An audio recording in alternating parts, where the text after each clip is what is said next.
Bueno, yo voy a tratar de hacer una semblanza bastante breve de la literatura de Melker Garay. Pero ante todo quiero expresar mi agradecimiento primero a la Fundación. Estoy muy agradecido de estar aquí, Melker seguro también, ya lo dirá él después. Pero muy entrañablemente quiero agradecerle a mi amigo, casi a mi hermano, Rafael Ballesteros. Todos sabemos que por razones de suma tristeza no pudo estar con nosotros.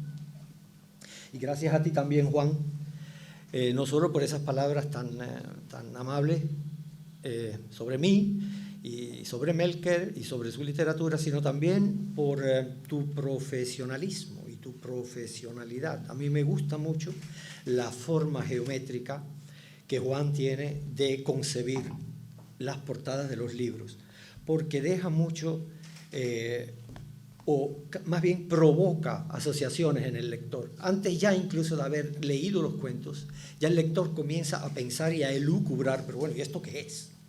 Y eso me gusta mucho. Tratándose de un libro sobre la maldad, cualquier otro diseñador hubiera podido crear una portada tenebrosa, con un montón de oscuridad y con, no sé, con fantasmas o con eso. Pero no, es un libro en realidad luminoso. Ahora bien, cuando uno empieza a leer los cuentos de Melker Garay, entra a funcionar otra luminiscencia.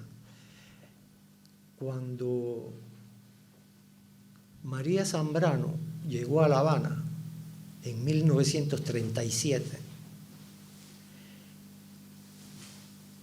ella le cogió miedo al sol de Cuba.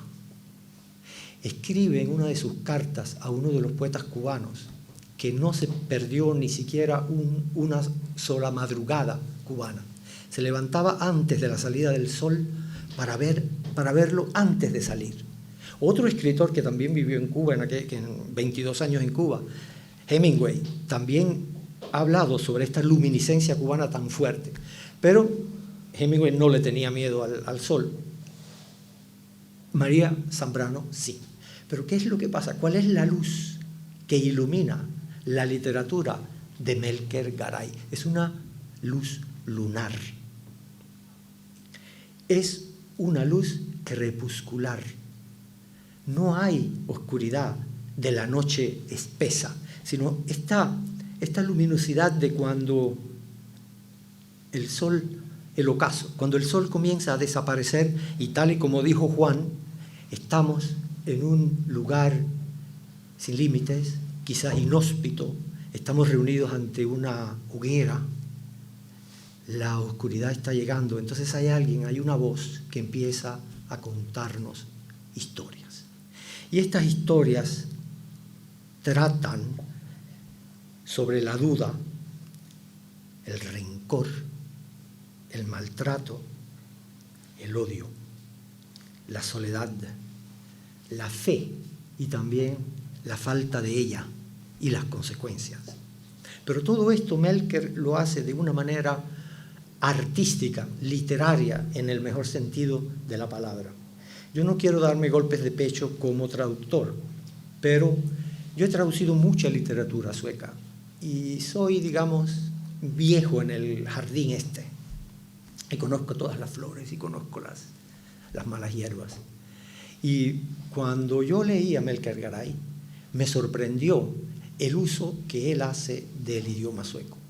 No es extraño que utilice el idioma sueco de una manera muy personal, justamente por lo que ya sabemos de él, que llegó a Suecia a los 4 años, su mamá es chilena, su padre es sueco, tuvo esta infancia y después esta infancia entre los suecos y después él decide por sí mismo renunciar al idioma español y lo habla, no lo habla bien, pero se defiende, pero lo que sí domina de un modo total es el idioma sueco. No sé si se le llama su nueva lengua o sencillamente su lengua. Hay un cuento de una francesa, Hélène Cixous, que también es trilingüe, nació en Argelia, es francesa, etcétera, es judía. domina varios idiomas, y una vez alguien le dijo, no sé si fue un médico, si fue un policía, le dijo, a ver, saque la lengua. Y ella respondió, ¿cuál de ellas? Melker también podría decir lo mismo. No yo, porque cuando yo llegué a Suecia ya yo estaba formado. Yo tenía 21 años y había vivido en Polonia, etc. Pero a los 4 años sí se puede llegar a dominar una lengua tal y como lo hace Melker Garay.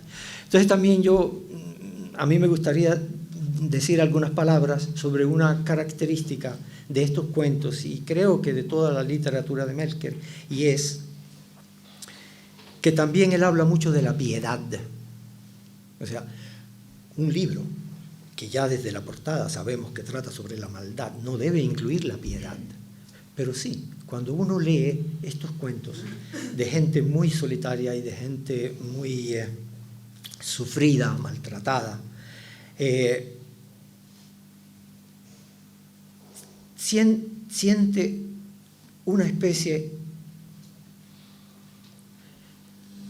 no de amor, pero sí de solidaridad profunda con este tipo de personas. Y eso no es otra cosa que piedad.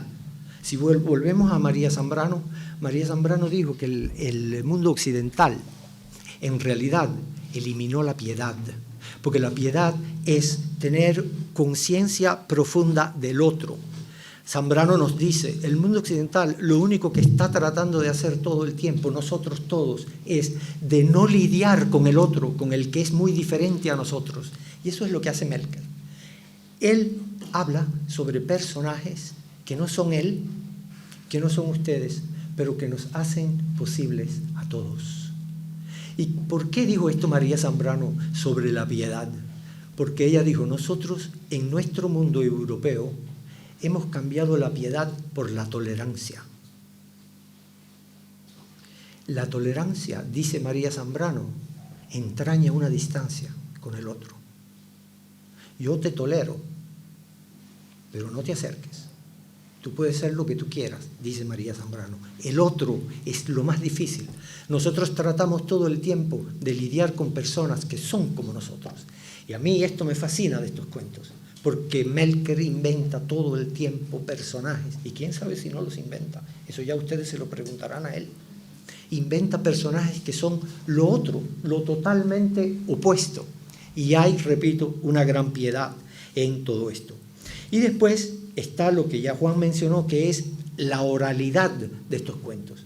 Talmente parece que alguien nos está contando una historia oralmente, y eso también me gustó mucho. A mí me gustaría que ustedes establecieran un coloquio con Melker, aprovechar la ocasión de que él está aquí. Repito, yo no soy más que un traductor, y el traductor, bueno, en primer, es falso que el traductor es un traidor. Eso seguro que ustedes lo han escuchado, es un tópico, que el traductor siempre traiciona, porque las palabras en realidad en el fondo son intraducibles. Yo le decía a Gerardo esta mañana en una entrevista, hace un rato, en una entrevista que él me hizo, que en el fondo nosotros no comprendemos las palabras hasta el final. Mi viejo amigo Arthur Lundqvist, que tú mencionaste, decía, la palabra más certera da siempre a un ladito del blanco. Nunca da en el blanco. Y para el traductor eso es la vida y también la muerte. Entonces se trata de no traicionar al autor, se trata de encontrar un tono afín con lo que él inventó. Y para terminar, quiero decir que todas estas facetas, ya digamos sórdidas, ¿no?, de la existencia en Suecia, hay pocos escritores que la tratan con la humildad, porque Melker es un escritor muy humilde, con la lucidez concentrada de Melker.